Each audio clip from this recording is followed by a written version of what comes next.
उसे रिफ्लेक्ट होने दें, इंडिया अमेरिका वालों को भी चाहिए। मगर मैं सिर्फ ये कह रहा हूं कि आप इंडिया का इलेक्शन कमीशन देख लें, आज तक उसकी आपस में कितने लड़ते हैं। राहुल गांधी को पिछले दिनों गालबन में देख रहा था, अंदर भी कर दिया शायद, मगर उनका जो इलेक्शन कमीशन फैसला करता है उस पर कंसेंसस होता है। आज तक इंडिया की डेमोक्रेसी में किसी एक ने यह नहीं कहा कि आपने इलेक्शन गलत करवाया या मैंने गलत करवाया। कहीं ना कहीं मोदी जी का इस तरफ इशारा तो नहीं है जो हम कह रहे हैं कि भाई 2029-30 तक चाइना रहेगा नहीं, चाइना टूट जाएगा, चाइना का विभाजन हो रहा है। लाइन भी हमारी, सड़क भी हमारी, मंजिल भी हमारी, कंपटीशन भी हमारे साथ, और हम चलते जाएं। मोदी जी ने एक हमें रास्ता दिखा दिया कि this is what Bharat was, और मुझे वही भारत बनाना है, और भारत के बाद अब हमने अखंड भारत की तरफ चलना है। देखिए, बात ये भी है कि अब पहुंचा वहां पर दिया मुल्क को, उस जगह पर खड़ा है हमारा हमसाया मुल्क कि वो बने ही बने थर्ड इकोनॉमी, वो इस जगह पर वो ले आए अपने मुल्क।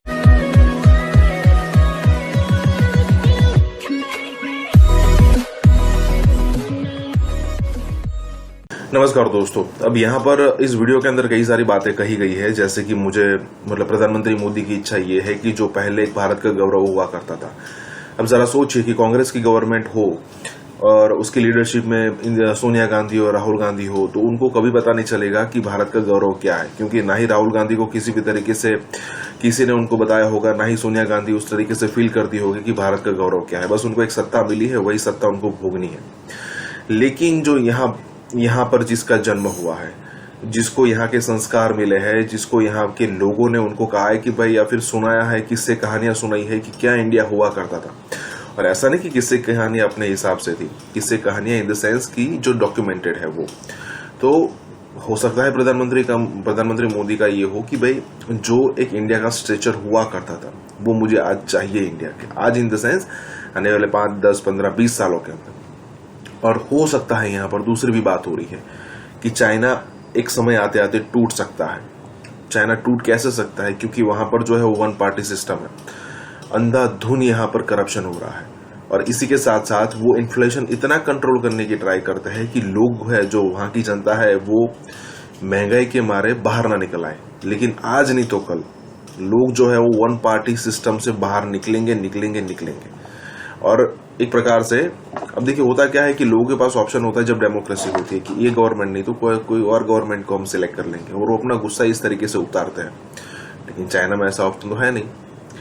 इसी के साथ ये वीडियो शुरू करते हैं। कहीं ना कहीं मोदी जी का इस तरफ इशारा तो नहीं है जो हम कह रहे हैं कि भाई 2029-30 तक चाइना रहेगा नहीं, चाइना टूट जाएगा, चाइना का विभाजन हो रहा है। हाईएस्ट एफडीआई हमारे यहाँ आ रहा, वी हैव बीटन चाइना, हमने कुछ नहीं किया।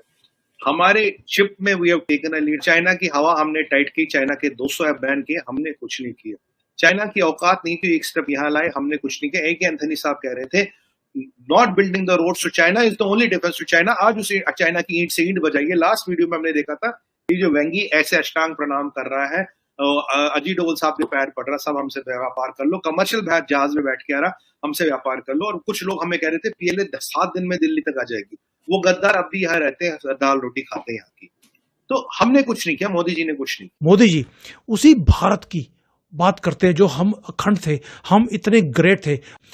अब तो ये हालत है कि अब रुकने का नाम ही नहीं है। अब भारत ना पहले कभी छोटा सोचता था और ना अब भारत छोटा सोचता है। मोदी जी ने एक बार बोला भी था कहीं जाकर, शायद इंडोनेशिया में, जो G20 की मीटिंग करने गए थे वहां पर, कि भारत अब छोटा सोचता ही नहीं है, और अब भारतीय जो हैं वो भी छोटा नहीं सोचते। अब मैं जब देखता हूं, when I see that transformation, मेरा सीना फकर से चौड़ा हो जाता है।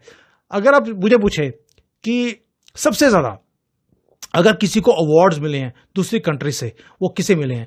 वो भारत के प्रधानमंत्री नरेंद्र मोदी को मिले हैं। और मुझे फक्र होता है इस चीज़ को सोचकर कि जो बड़े बड़े कंट्रीज हैं उनको भी ये ऑनर नहीं दिया जाता जो मोदी जी को या भारतीयों को मिलता है। ये ऑनर मोदी जी को नहीं है, ये हम भारतीयों के लिए है, और यही भारत की पहचान है, यही हमारी धरोहर है, और इसी में मुझे फक्र होता है। हमने सोचना शुरू किया और हमने बनाना भी शुरू कर दिया। उसे रिफ्लेक्ट होने दें, इंडिया अमेरिका वालों को भी चाहिए। मगर मैं सिर्फ ये कह रहा हूं कि आप इंडिया का इलेक्शन कमीशन देख लें, आज तक उसकी आपस में कितने लड़ते हैं। राहुल गांधी को पिछले दिनों गालबन में देख रहा था, अंदर भी कर दिया शायद, मगर उनका जो इलेक्शन कमीशन फैसला करता है उस पर कंसेंसस होता है। आज तक इंडिया की डेमोक्रेसी में किसी एक ने ये नहीं कहा कि आपने इलेक्शन गलत करवाया या मैंने गलत करवाया। और तरह और 1 अरब 30 करोड़ की आबादी है और कई महीने इलेक्शन चलता रहता है, तो ये नहीं हुआ। ज़ियाउल हक ने इंडिया में मार्शल लॉ लगाया था? नहीं, पाकिस्तान में लगाया था। अच्छा, यानी वहां इंडिया में कभी नहीं लगा मार्शल लॉ?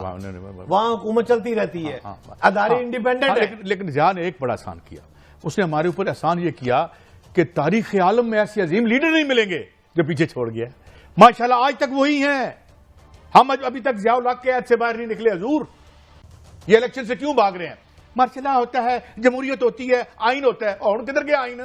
जब इलेक्शन लड़ना पड़ा, अपनी औकात सामने आने लगी है, उधर भाग रहे, उधर भाग रहे, उधर भाग रहे, मेरी फूफी तो पुत्र ला दो, मेरे चाचे तो पुत्र ला दो। बट साहब प्लीज, खुदा के लिए इस मुल्क ने रहना है, आप और मैं रहूं या न रहूं। अब बताएं मुझे, आप कौन से हालात खराब है? अगर खराब है तो किन्ने कीते किन्ने ने? आप देखिए जो हमारी ट्रांसफॉर्मेशन है इंडिया से भारत की, वो कितनी तेजी से हो रही है। अभी आप देखिए जो रेलवेज है हमारा डबल हो गया है पहले से, इलेक्ट्रिफिकेशन, हाईवेज डबल हो गए हैं पिछले 10 साल में। मतलब कि 70 साल आप एक तरफ रख लीजिए और ये 9 साल एक तरफ रख लीजिए। अगर आप देखेंगे जो डिजिटल की जो हमारी इकोनॉमी है वो कितनी ज़्यादा बढ़ गई है कि अगले जो 4 कंट्रीज हैं उनको मिला लीजिए और हमारा अकेले का उतना हमारा प्रभाव है डिजिटल ट्रांसफॉर्मेशन में। ये 1-2-3 सालों में इतनी ज़्यादा ट्रांसफॉर्मेशन हमने कर दी है। आप सोच के देखिए, अगर 3 सालों 5 सालों में हमने इतना कुछ अचीव किया है, अगले 10 साल में हम कहाँ से कहाँ पहुँच सकते हैं। देखिए, बात ये भी है कि अब पहुंचा वहां पर दिया है मुल्क को, उस जगह पर खड़ा है हमारा हमसाया मुल्क कि वो बने ही बने थर्ड इकोनॉमी, वो इस जगह पर वो ले आए अपने मुल्क को। देखिए ना कि जिस तरीके से, जितनी तेजी से वो तरक्की उनकी इकोनॉमी कर रही है। हम देख रहे हैं कि हमारा हमसाया मुल्क कहां पर पहुंच रहा है। हम देख रहे हैं कि अभी तक वो कहां पर पहुंचा चुके हैं, और हम साथ में ये भी देख रहे हैं कि हम कहां पर हैं।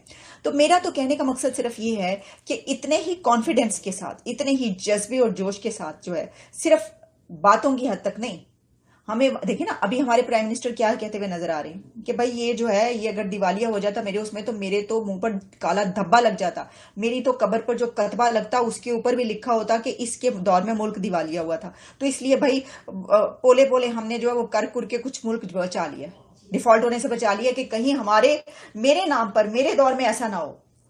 तो एक तरफ यह है कि मेरे दौर में दिवालिया ना हो, और दूसरी तरफ यह है कि ये कहा जा रहा है कि मेरे दौर में ही, मेरी थर्ड टर्म में ही ये थर्ड टॉप इकोनॉमी बनेगा दुनिया की। फर्क देखिए आप, मतलब जंप देखिए कितना ज्यादा है। अब मैं इसको बोलता हूं, लाइन भी हमारी, सड़क भी हमारी, मंजिल भी हमारी, कंपटीशन भी हमारे साथ, और हम चलते जाएं। मोदी जी ने एक हमें रास्ता दिखा दिया कि this is what Bharat was, और मुझे वही भारत बनाना है। और भारत के बाद अब हमने अखंड भारत की तरफ चलना है। अब ये अखंड भारत क्या है? लोग बोलते हैं भी हमने ये सारी जो कंट्रीज हैं जो पहले भारत का पार्ट थी, इन्हें हमने भारत में जोड़ लेना है। ऐसा कुछ भी नहीं है। ऐसा हमारी ना तो मंशा है, ना हमारे कल्चर का पार्ट है। हमने कभी भी किसी की जमीन के ऊपर कब्जा ना कभी किया है, ना हम कभी करेंगे। ये हमारे कल्चर का पार्ट ही नहीं है। हम अखंड भारत का कंसेप्ट क्या है? इट इज मोर ऑफ कि हम ट्रेड एक ही करेंसी में कर सकते हैं, जैसे यूरोपियन यूनियन है, और इसकी शुरुआत हो गई है। वो कैसे? अभी आपने देखा कि जो हमारा यूपीआई है वो भूटान में शुरू हो गया, ट्रांजैक्शन शुरू हो गई हैं। बांग्लादेश के साथ रुपी, इंडियन रुपी में ट्रेड शुरू हो गया है आज से।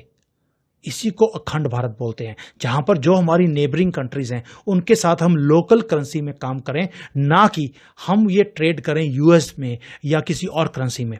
इसी को अखंड भारत का कंसेप्ट बोलते हैं, जहां पर ये सारी कंट्रीज एक होकर एक ही करेंसी में काम कर रही हैं, अपनी लोकल करेंसी में। और करेंसी भी किसकी? भारत की। इसी को बोलते हैं ट्रांसफॉर्मेशन, नेबर्स फर्स्ट। हमें आपकी मार्केट की जरूरत है, ये चाइना बोल रहा है आपको।